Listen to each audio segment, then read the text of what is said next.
오늘부터 데살로니가 전서 말씀을 우리 강의하면서 은혜를 나누기 원합니다. 첫 번째 시간으로 교회의 선물이라고 하는 제목으로 우리 말씀을 상고하고 기도하기를 원합니다.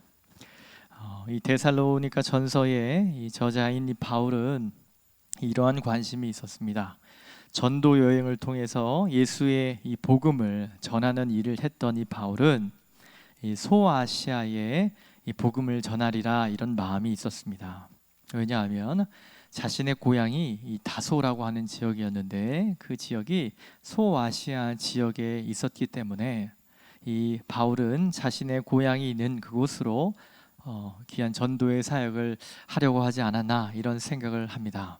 그러나 여러분 아시다시피 1차 전도 여행을 마치고 이제 두 번째 2차 전도 여행을 떠나려고 할 때에 한 환상이 있습니다. 사도행전 16장에 그 기록이 나와 있는데 드로아라고 하는 지역에서 마게도냐 사람의 환상이 있어요. 건너와서 우리를 도와주십시오. 이런 환상을 잠 가운데 바울이 이 환상을 보게 되죠. 그래서 바울이 이런 마음을 품습니다. 드로아에서 배를 타고 유럽으로 가게 됩니다. 원래 그곳으로 가려고 했던 계획은 아니었지만 하나님께서 이 환상을 보여주셨고 그 환상에 순종함으로 새로운 여행이 시작되었는데 첫 번째 곳이 어디냐면 빌립보 지역입니다. 오늘날의 이 그리스 정도로 볼 수 있습니다. 그 빌립보에서 사역을 통해서 큰 부흥이 있죠. 여러분 그 부흥을 경험한 바울이 빌립보 교회를 세우죠. 그리고 그 다음 이동한 지역이 빌립보에서 서남쪽으로 조금 내려가면 데살로니가라고 하는 지역이 있습니다. 그래서 같은 빌립보 지역으로 볼 수 있는 데살로니가에서 사역을 감당하는 것이 이 데살로니가 전서의 배경이 됩니다.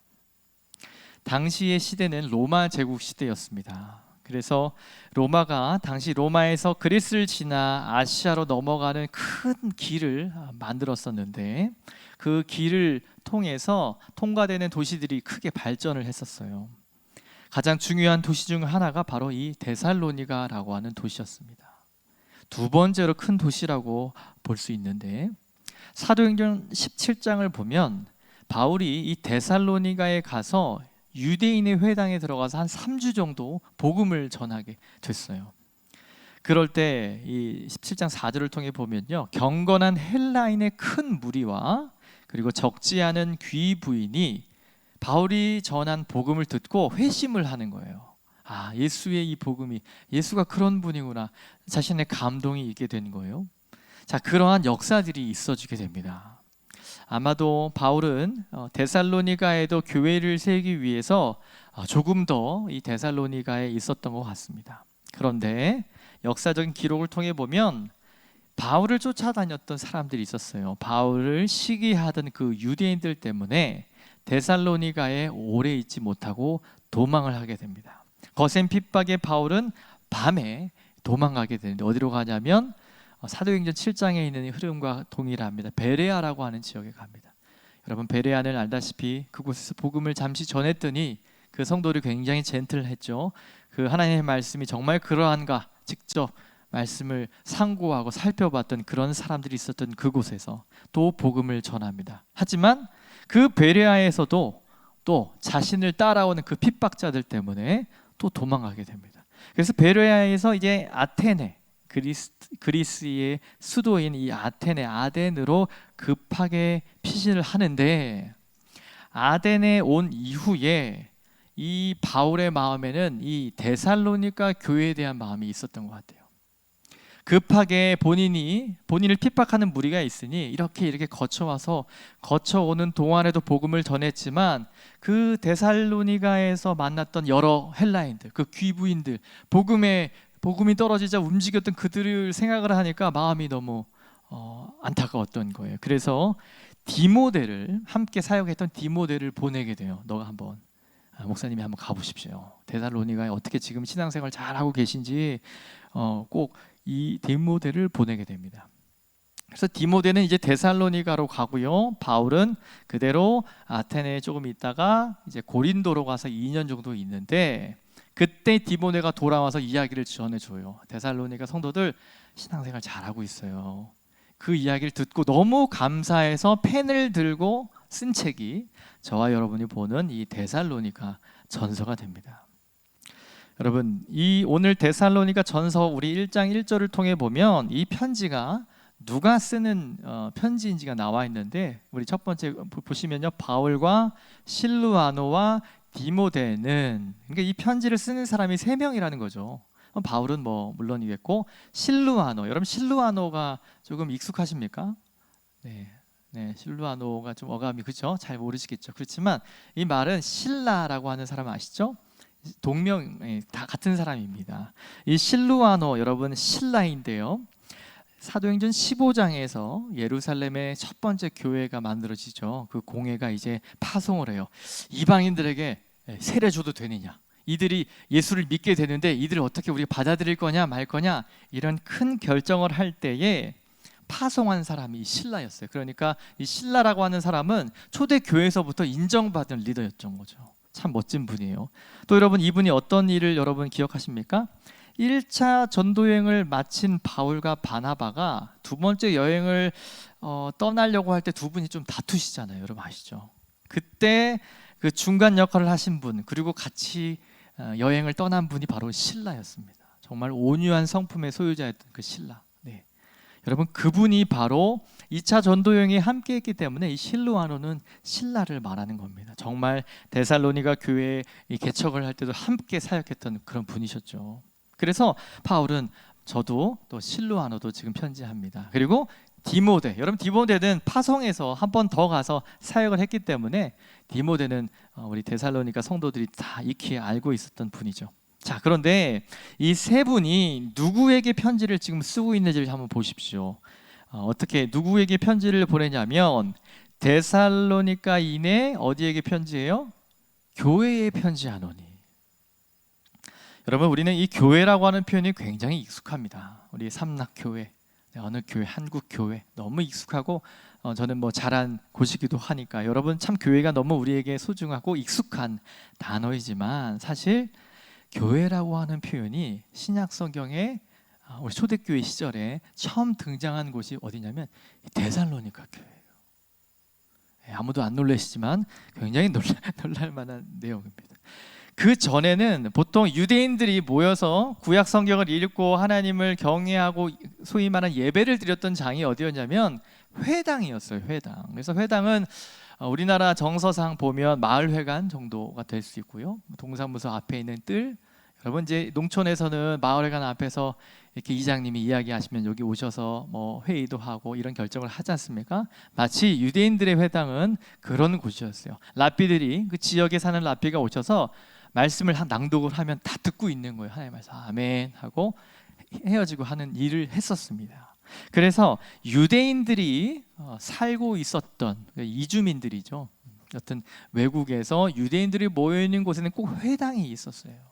그곳에 바울이 이제 복음을 전했던 것인데, 자, 데살로니가인의 회당이라고 말하지 않고 바울은 교회라고 하는 표현을 썼다는 것은 편지를 받아보는 그분들에게는 굉장히 의미심장한 단어였다라는 걸 여러분 이해하셔야 됩니다.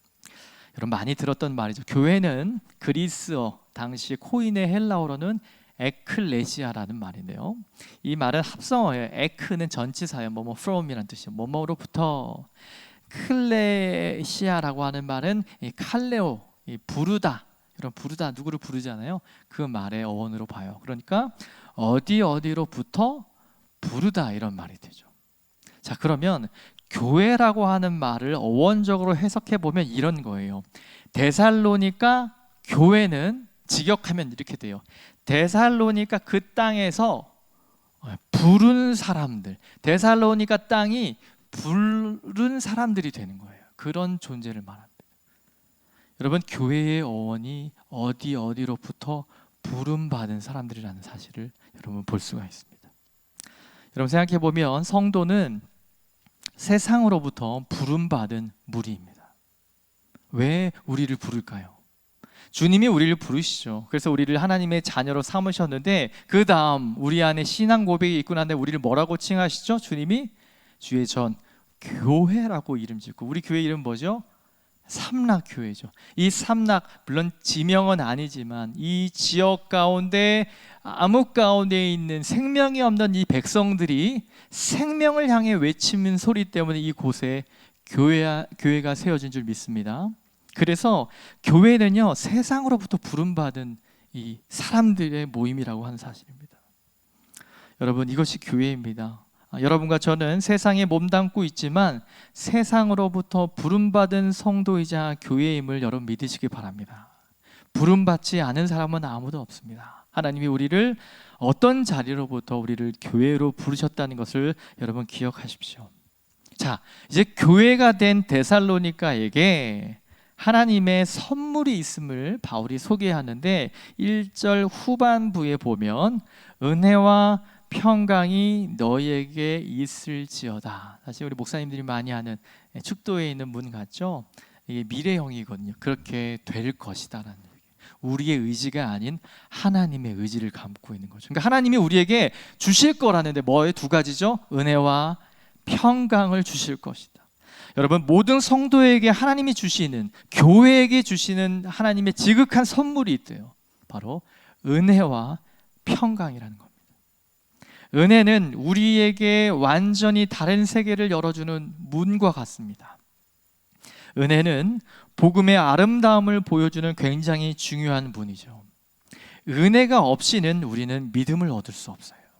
은혜가 없이는 죄가 죄인지 알지 못하고요, 그리스도가, 예수가 그리스도인지 알지 못하죠.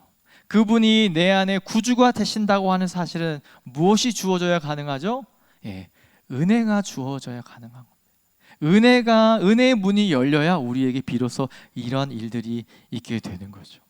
예수 그리스도의 귀한 공로 때문에 하나님 아버지께서 자격 없는 우리를 그 풍성한 호의로 대하시고 우리에게 지극히 귀한 선물을 주시는 이 은혜. 또 히브리서는 어떻게 말하죠? 때를 따라 우리에게 돕는 은혜가. 여러분, 저와 여러분의 신앙생활, 우리의 삶이 이뤄가기 위해서 뭐가 필요하죠? 은혜라는 게 필요하죠. 은혜. 구원의 은혜는 물론이고요, 하루를 살아갈 수 있는 힘, 그것이 뭐죠? 주님이 주시는 은혜가 주어져야 우리가 살 수 있는 줄 믿습니다. 여러분, 이것이 은혜이죠. 주님의 공로에 힘입어서 자격 없는 우리를 하나님 아버지께서 베풀어 주시는 그 호의, 그 은혜가 저와 여러분에게 있는 줄 믿습니다. 이 은혜는 우리에게 또 다른 문을 열어줘요. 바로 뒤에 나오는 이 평안입니다. 피스라고 번역하고 평화, 평강, 평안 동일한 말이에요. 어떤 번역을 하셔도 상관없습니다. 저와 여러분에게 주님 주시는 참된 샬롬이 있다고 하는 것이죠. 은혜가 주어지는 자에게 은혜가 임하면 삶에서 우리가 어떤 일을 겪더라도 우리의 마음속에 평안함을 누린다는 거예요. 고요하고 자유로워지는 상태. 평강, 평안. 여러분, 이 평안은 하나님이 자신을 얼마나 큰 호의로 대하시는지 아는 하나님 백성의 그 삶에 찾아오시는 그 마음의 고요함과 자유라고 말할 수 있습니다. 여러분, 정말 생각해 보십시오. 저와 여러분이 삼락교회로 부름받아서 오늘까지, 또 우리 귀한 우리 권사님들, 장로님 계실 터인데 오늘까지 신앙의 여정을 해오면서 주님의 은혜와 그 평강이 없이 여러분 우리가 살 수 있었을까요? 그렇지 않죠. 정말 한 인생이 하나님 앞에 이 세상 가운데 부름받아 가는 인생에 반드시 우리와 함께했던, 또 앞으로도 함께할 이 두 가지, 주의 은혜와 평안인 줄 믿습니다. 세상에 살면서 우리는 어려움과 시련을 참 많이 겪습니다. 말로는 형용할 수 없을 정도로. 또 여러분, 어제 또 오늘 또 발인 예배를 하고 오신 줄 아는데 또 원치 않은 그런 슬픔의 소식들, 또 갑작스러운 질고로 참 우리는 고민하는 것이 우리의 인생입니다. 눈물이 있고 질고가 있습니다. 그러나 하나님이 나를 사랑하신다고 하는 사실, 하나님이 나와 함께 하신다고 하는 사실을 아는 하나님의 백성은 어떻습니까? 어떠한 어려움과 문제가 있어도, 어떠한 환경이 주어져도, 우리의 마음이 요동치고 힘들지라도 다시 한번 주님 주시는 은혜를 경험하면 어떻게 되는 것이죠? 우리의 마음이 고요해지는 겁니다. 여러분, 이것을 경험한 줄 믿습니다. 이러한 사실을 아는 데서 오는 자유와 평화. 이것이 은혜를 아는 하나님의 백성에게 주어지는 귀한 선물임을 믿습니다. 사랑하는 성도 여러분, 은혜와 이 평강을 받은 데살로니가 교회에는 모든 시대, 모든 교회가 부러워하는 특징이 그 다음 절에 등장하고 있습니다. 여러분, 우리 2절 말씀과 3절 말씀을 한번 함께 읽어보도록 하겠습니다. 제가 먼저 읽어드리겠습니다. 우리가 너희 모두로 말미암아 항상 하나님께 감사하며 기도할 때에 너희를 기억함은 너희의 믿음의 역사와 사랑의 수고와 우리 주 예수 그리스도에 대한 소망의 인내를 우리 하나님 아버지 앞에서 끊임없이 기억함이니. 아멘. 은혜와 평강이 주어지자 하나님이 주시는 은혜와 평강을 얻은 데살로니가 교회의 특징이 무엇입니까?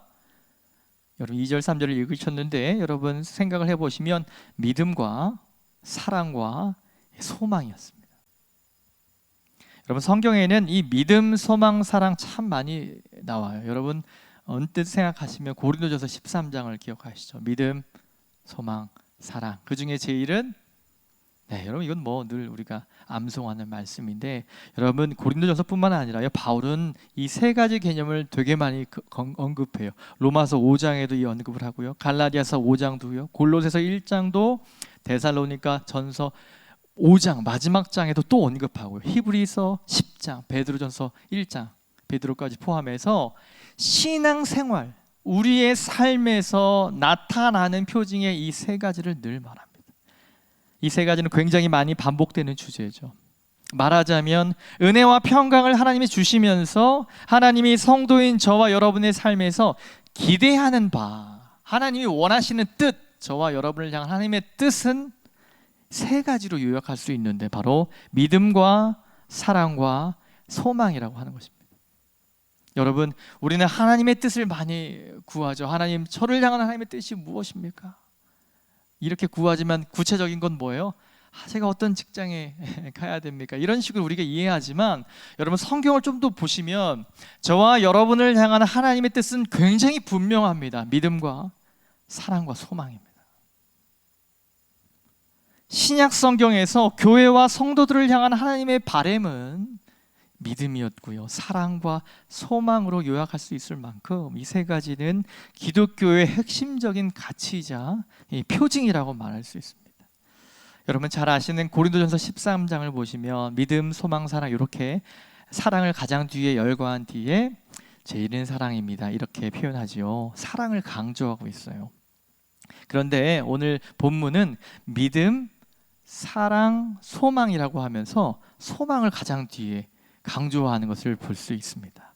왜 이런 차이가 있을까요? 이것은 바울의 강조점 때문에 그런데요.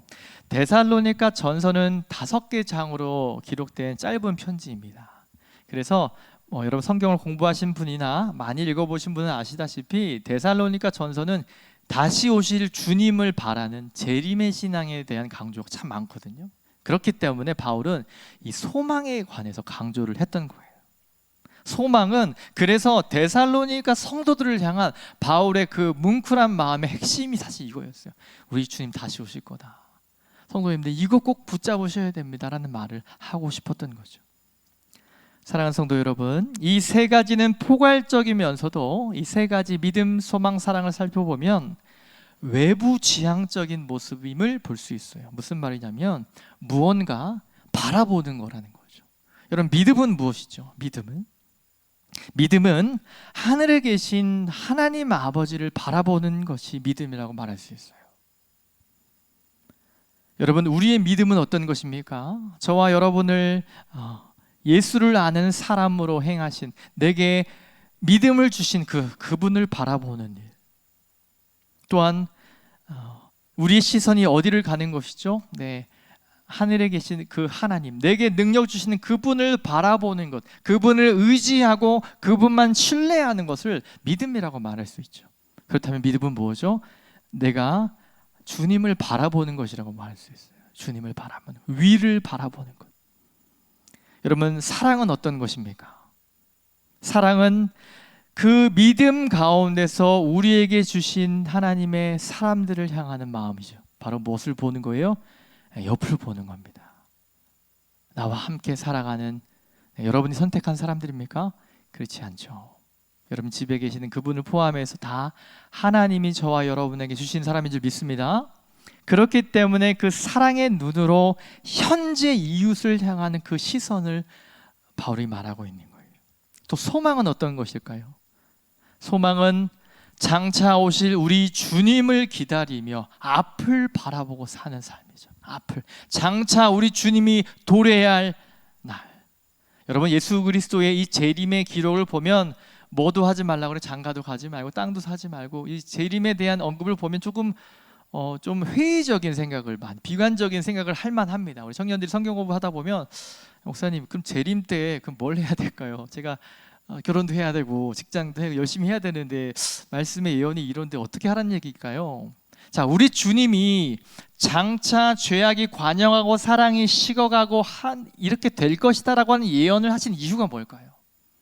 저와 여러분이 사랑이 되라고 하는 말씀이죠. 저와 우리가 해야 될 일이 무엇인가를 보여주는 것이지, 분명합니다. 우리 주님이 다시 마라나타, 우리 주님 오시라고 우리는 성도는 고백해야 하는 것이죠. 우리의 시선은 앞을 향합니다. 죄악된 나라를 바라보는 것이 아니라 이 땅 가운데 다시 오실 우리 주님을 바라보는 그 소망이 필요하다는 것이죠. 이것은 현재와 과거와 미래 이 모든 것을 말하는 거예요. 사랑하는 성도 여러분, 우리 인생에는 치명적인 한계가 있습니다. 어머니의 태에서부터 죄를 가지고 태어난 여러분과 저의 치명적인 한계는 무엇이죠? 바로 자기 중심성이죠. 끝까지 이기적인 마음, 자기 함몰, 나라고 하는 이 안에 다 모든 것이 들어가 있는 모습. 사람들은 자기의 시련, 자아의 시련, 자기의 연민, 자기의 의, 자기의 자랑, 자기의 의지, 이런 것에 많이 넘어지게 됩니다. 여러분, 우리가 하나님이 원하시는 일을 감당하지 못하게 하는 것, 우리 사단이라고 쉽게 이야기하지만 더 깊이 한번 생각해요. 사단이 무엇을 사용합니까? 우리가 하나님 앞에 하나님의 뜻을 이루지 못하게 만드는 가장 큰 걸림돌은 바로 저입니다. 바로 자아입니다.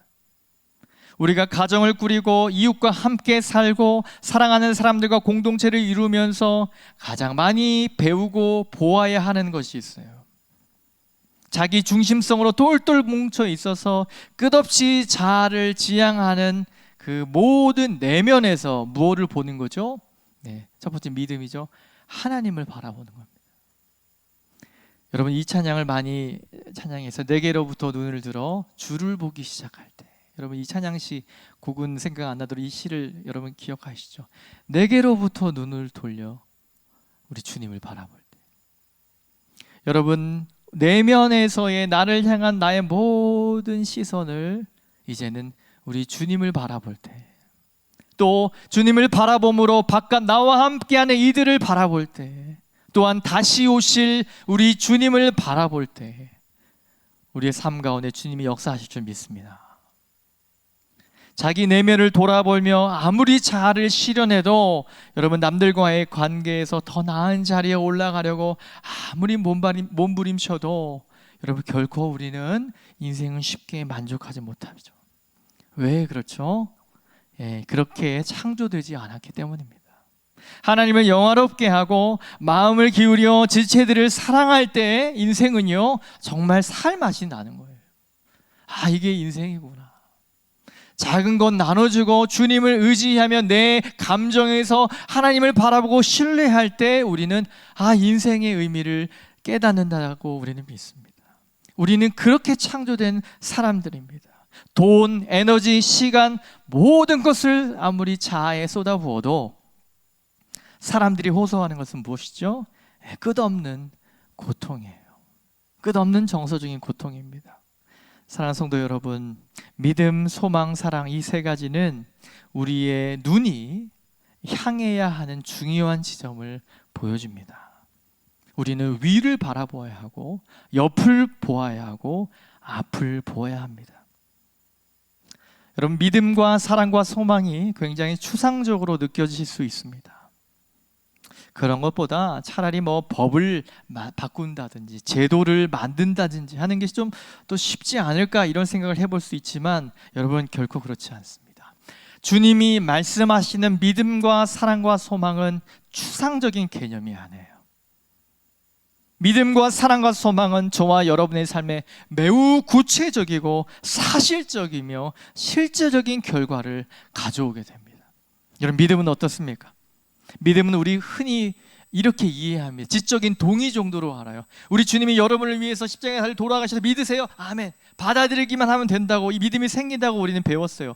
맞는데 여러분, 믿음이 그것으로 끝납니까? 그렇지 않아요. 신앙의 생활을 할 때마다 우리는 어떤 것에 걸림돌에서 자유하게 되죠. 우리의 믿음이 연약한 내 모습을 보고 우린 좌절하게 해요. 그래서 주님을 바라보죠. 주님, 제가 믿음이 연약합니다. 그럼 주님이 뭘 주세요? 저한테만 주신 것 같아서 제가 말씀드릴게요. 저한테 믿음을 주세요. 내가 너를 사랑한다고 주님 말씀하세요. 점점 우리의 믿음이 이 단단해지는 것을 경험한다, 이 말이죠. 여러분, 믿음은 단순한 지적의 동의가 아닙니다. 우리 자신을 하나님께 맡기는 겁니다. 그분을 의지하고 그분을 신뢰하는 거예요. 살아남는 것이 중요하다고 가르치는 이러한 치열한 경쟁 사회에서 하나님만을 의지하고 하나님을 신뢰한다면 여러분, 어떤 삶이 일어날까요? 여러분, 생각해 보세요.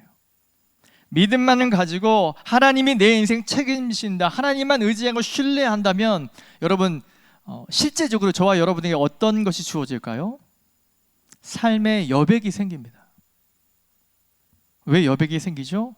그동안 자신에게 함몰되어서 난 이것도 준비해야 돼, 나 이것도 해야 돼, 이 시간 이렇게 보낼 수 없지, 내가 뭔가 나의 분주한 일정을 막 만들어가는 가운데 우리는 두 주인을 섬길 수 없지 않습니까? 내가 내 자신의 노력을 의지하면서 주님을 의지할 수 있나요? 거짓말이에요. 여러분, 정말 주님을 신뢰하고 나아가는 인생에게는 여백이 생겨요. 여유가 생겨지게 돼요.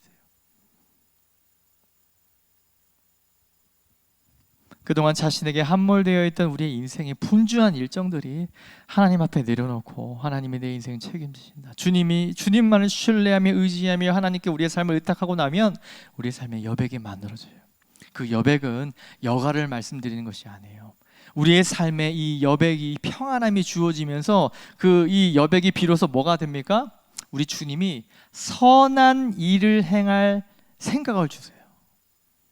갑자기 내 근심을 하나님께 맡기고 나면 뭐예요? 갑자기 우리 순 안에 있던 그 권사님 생각이 나는 거예요. 전화를 하는 거지. 잘 계셨어요? 갑자기 생각나서 전화했어요. 네, 여러분, 전화 많이 오시죠? 갑자기 여러분 안에 믿음으로 하나님께 드리고 난 다음에 갑자기 우리 아이가 생각나는 거예요. 기도하는 거죠. 갑자기 내 마음 가운데 여유가 생기면 주님 생각하게 되는 거예요. 찬양하게 되고요. 어디에서요? 여러분, 우리 삶의 자리에서 말이죠. 주님을 의뢰하고 의지할 때 우리에 생기는 그 여백이, 저와 여러분을 향해 하나님이 그 여백을 주세요. 기도할 수 있는 시간을 주시고 또 연락할 사랑의 이 일들을 행하게끔 합니다. 믿음은 일하게 만드는 역사를 불러와요. 그래서 바울이 이렇게 얘기한 겁니다. 믿음의 역사를 말하는 거예요. 믿음은 가만히 있는 것이 아니라 역사를 만들어낸 줄 믿습니다. 네, 감사합니다. 믿음은 역사를 불러와요. 일을 만들어낸다는 거예요. 여러분, 역사는 어떻게 되는 것이죠? 네, 뭔가 움직여지는 게 역사 아니겠습니까? 믿음은 그저 개념으로 존재하는 것이 아니에요. 우리로 하여금 손과 발을 움직여 무엇인가 할 수 있는 여백을 줍니다. 그 여백은 나 자신밖에 모르고 나에게만 함몰되어 있는 우리의 눈을 바깥으로 돌리게 만들어요. 네, 어떻게 되는 것이죠? 선을 행할 마음을 주는 믿음으로 말미암아 생겨나게 돼요. 여러분, 야고보서 우리 2장 26절, 야고보서의 주제 요절이기도 하는, 여러분 그 아시죠? 행함이 없는 믿음은 뭐다? 죽은 것이다. 그래서 야고보 사도와 바울 사도를 이렇게 좀 붙여 놓아요. 바울은 믿음을 강조했고 야고보는 행함을 강조했고, 마치 알미니안과 칼비니스트의 어떤 싸움처럼. 여러분, 넌센스예요. 착각이에요. 두 분은 같은 얘기를 하고 있어요. 믿음이 있다고 한다면 뭐가 있는 거예요? 반드시 역사가 일어난다는 거예요. 이 야고보는 이거를 말하고 싶었던 겁니다. 여러분, 정말 우리가 믿음이 있노라 하면 우리 안에서 뭐예요? 이 여백 가운데 지체를 돌아볼 여유가 있는 줄 믿습니다. 감사합니다. 우리가 착해서가 아닙니다. 주님을 바르게 믿으면 그로 인해 만들어진 여백에서 우리는 역사가 일어나게, 선한 일을 도모하고 싶은 이 마음이, 하나님 주시는 마음이 생겨나겠죠. 왜요? 막혔으니까. 막히지 않으면 안 돼. 여백이 없습니다. 기도를 해도 주님 어떻게 합니까? 믿습니다 하고 이제 어떻게 합니까? 이 여백이 없는 거예요. 주님을 신뢰하고 맡겼으면 여러분, 여백 가운데 돌아볼 이웃을 바라보게 되는 역사가 이뤄내게 되는 것이죠. 믿음은 역사와 일함을 불러옵니다. 믿음은 단순한 형식이 아닙니다. 우리의 삶에 역사하는 힘을 가져옵니다. 바로 이어서 이 믿음은 사랑을 만들어내는 것이죠. 바울이 강조한 사랑의 특징은 수고라고 하는, 이 원어로 보면 레이버예요. 레이버. 노동이에요. 노동. 사랑이 노동이래요. 여러분 공감하시나요? 네, 여러분, 우리 또 인생의 선배님들이시니까 다 이해. 우리 젊은 친구들 잘 모를 거예요. 사랑이 무슨 노동이에요? 그 감정이지. 여러분, 정말 사랑을 해보시는 분은 그게 얼마나 큰 노동인지, 우리 손주 보시는 우리 권사님들 이렇게 심하게 끄덕이시는데, 바울이 그 모습을 알았기 때문에 사랑이 수고라고 말하는 거예요. 진정한 사랑은 수고를 꺼리지 않게 만든다는 거예요. 여러분, 누군가를 사랑하는 일에는 반드시 여러분, 감정이 뿐만 아니라 수고를 따른다는 거예요. 때로는 아픔을 수반하기도 하죠. 참 그래서 어려운 것 같습니다. 저도 쉽지 않습니다. 사랑하는 법을, 주님을 닮아가는 방법, 이 사랑의 수고를 견뎌내는 것이 얼마나 힘든 일인지 경험하게 됩니다. 여러분, 누군가를 정말로 사랑하면 늘 아픔과 대가가 따르게 되죠. 하지만 그 대가 때문에 사랑하기를 멈추는 경우는 없는 것이죠. 여러분과 저처럼 나 하나밖에 모르는 죄인도 우리 주님을 통해서 진정한 사랑을 만났다면 진짜 사랑을 이젠 우리는 하게 되는 것이죠. 세상은 감상적이고 낭만적인 사랑을 말해요. 하지만 저와 여러분은 압니다. 예수 그리스도의 십자가의 사랑이 낭만적이고 감상적입니까? 피가 튀겨지는 그 아픔과 신음이 낭자한 모습이에요. 여러분, 그것이 사랑이라고 믿는 저와 여러분은 사랑을 보았어요. 사랑의 수고가 어떤 것인지 우리는 알게 되는 겁니다. 사랑이 수고를 요구할 때 언제든 우린 주님을 바라보며 끝까지 나아가는 겁니다. 우리에게 사랑하는 지체들을 위한 수고를 아끼지 않고 사랑할 용기를 다시 한번 주게 되는 거예요. 그래서 믿음 있는 사람만 사랑할 수 있는 것이죠. 사랑은 가슴 벅찬 그런 감상이 아니에요. 이런 사랑입니다. 이 수고까지 아끼지 않게 만드는 힘입니다. 이것까지라도 내가 헌신해야지, 내가 이렇게라도 사랑을 해야지. 이게 여러분 사랑인 줄 믿습니다. 사랑하는 성도 여러분, 수고 때문에, 사랑에 따르는 아픔 때문에 옆에 있는 사람을 사랑하기를 포기하는 어리석음을 택해서는 안 됩니다. 사랑에는 수고가 있어요. 수고가 어려운 일이지 않습니까? 쉽다는 이야기 어느 성경에도 없어요. 하지만 이런 말은 합니다. 두려워 말라고 합니다. 우리 주님이 우리에게 사랑할 마음을 주셨으니 여러분 끝까지 수고하며 사랑하는 저와 여러분 되길 바랍니다. 여러분, 우리가 이 땅을 살아가는 일이 얼마나 허망합니까? 여러분 한번 생각해 보십시오. 금방 지금 올해가 2022년인 거 여러분 아십니까? 이제 7월 달이 된 거 아세요? 다 놀라고 오셔가지고 저는 이제 때때로 벌써 1년이 이렇게 다 지나갔구나. 저도 이제 4학년이 넘었으니 어른들의 말이 이제 이게 장난이 아니라는 생각을 하게 되면서 정말 하루하루를 정말 내 마음대로 사는 일이 용납될 수 없다는 생각을 하면서 정말 이 인생이라고 하는 가치를 좀 보게 됩니다. 여러분, 주변을 둘러보면, 그리고 우리의 인생을 돌아보면 마치 우리 어른들의 말처럼 바람을 잡는 것 같습니다. 열심히 정말 아끼면서 살아왔지만 아무것도 남는 것이 없어 보이는 그런 인생을 우리는 삽니다. 그런 저와 여러분에게 소망은 무엇을 알려주지요? 끝없는 인내를 우리에게 가르쳐 줍니다. 바울은 이 본문을 정리하면서 가장 하이라이트로 소망을 저와 여러분에게 소개해 주고 있어요. 그 소망의 특징은 뭐예요? 인내라는 거예요. 인내. 이 땅은 내가 영원히 머물 집이 아니라고 소망은 말해주세요. 잠시 지나가는 곳이라고 말해줍니다. 우리는 이 땅에 살면서 이런저런 아픔을 겪고요, 끝없이 갈망하고 바람을 잡는 것 같지만 우리가 영원히 머물 집은 바로 다른 곳에 있다는 사실을 우리 주님이 말씀하시기 때문에 우리는 세상 사람처럼 좌절하거나 낙심하지 않습니다. 왜 그렇습니까? 우리의 인생이 이렇게 끝나는 것이 아님을 우리는 믿기 때문입니다. 그 좌절과 낙심 너머에 있는 진정한 우리의 집에 대한 소망이 우리로 하여금 무엇이죠? 견디고 기다리게 한다고 하는 사실을 우리는 믿습니다. 이 땅을 사는 동안 사람들이 알아주지 않아도, 우리가 원하는 결과를 비록 얻지 못해도 우리는 뭐 할 수 있죠? 기다립니다. 여러분, 무엇을 기다리나요? 더 좋은 연봉을 기다립니까? 여러분, 나에게 정말로 쨍하고 해 뜰 날을 여러분 기다린다면 여러분 믿음과 먼 삶일 수 있어요. 우리는 누구를 기다리죠? 다시 오실 우리 주님을 기다립니다. 우리 주님을 기억하면 우리가 당하는 고난이 괜찮아진다, 이 말이에요. 괜찮아진다. 여러분, 이 사실을 데살로니가 성도에게 바울은 이렇게 말해요. 소망을 이야기하면서 그 수식어를 이렇게 말해요. 우리 아버지, 우리 하나님 아버지 예수 그리스도가 다시 오실 그분을 향한 소망, 이렇게 말해요. 단순한 소망이 아니야. 세상에 대한 조금만 참아봐, 조금 있으면 좋은 게 오니, 이런 소망이 아니라 이 말이에요. 우리의 영원한 우리 아버지 되신 그분이 장차 오실 그분의 그 날을 바라보라는 거예요. 그것이 우리의 소망이에요. 그 소망을 바라보면 뭐 할 수 있는 거예요? 기다릴 수 있는 거죠. 여러분, 적절한 비유일지 모르지만 요즘 여러분 그 배달 음식 여러분 시켜보셨습니까?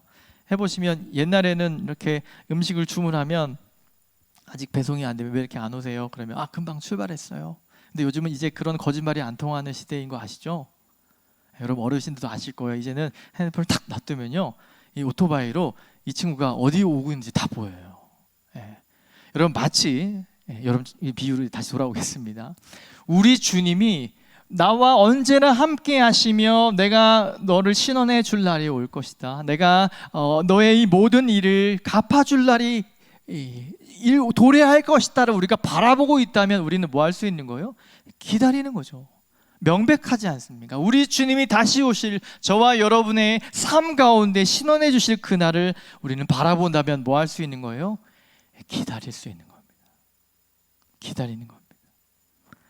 인내를 소망이 가져다 주는 인내를 붙들고 결과가 없으면 실망하는 이 조급한 시대에도 우리는 낙심하지 않고 포기하지 않습니다. 소망이 가져다 주는 인내를 붙잡고 우리를 보시는 그분이 오늘날 내게 잘했다 말씀해 주실 것. 우리 주님의 비유 가운데 주인이 돌아왔을 때 그 잘했다, 착하고 충성된 종아. 여러분, 비유의 사실 이 큰 일은 거기 있어요. 종들이 한 일을 말하는 게 아니에요. 착하고 충성된 종, 주인이 맡긴 일에 최대한 주님께서 맡기신 일들 가운데 감당하며 주님을 기다렸던 사람들. 여러분, 그 칭찬이 여러분 저와 여러분을 향하여 예배된 줄 믿습니다. 여러분, 그 하나님을 바라보십시오. 오늘 말씀을 정리하겠습니다. 사랑하는 성도 여러분, 우리가 부름받은 이 복된 길은 그냥 종교가 아닙니다. 우리를 사랑하시는 그분이 저와 여러분에게 주신 하나님의 지혜요, 하나밖에 없는 길입니다. 절대 세상 방식으로 얕게 여러분 스스로에 함몰되어 살지 마십시오. 주님이 저와 여러분에게 기대하시는 것처럼 위로, 그리고 앞으로, 그리고 옆으로 모든 시선을 향하십시오. 때론 큰 슬픔이 있겠지만 그 슬픔에 붙들리지 마시고, 그럼에도 위를 바라보시고, 그럼에도 옆을 바라보시고, 그럼에도 다시 오실 주님을 소망으로 앞을 바라보는 믿음의 역사와 사랑의 수고와 소망의 인내라고 하는 귀한 아름다움이 저와 여러분의 삶 구석구석에게 풍성하게 묻어나는 복된 삶을 살아주시는 저와 여러분 되기를 주님의 이름으로 축원합니다. 한 시간 우리 말씀을 기억하며 함께 기도하기를 원합니다.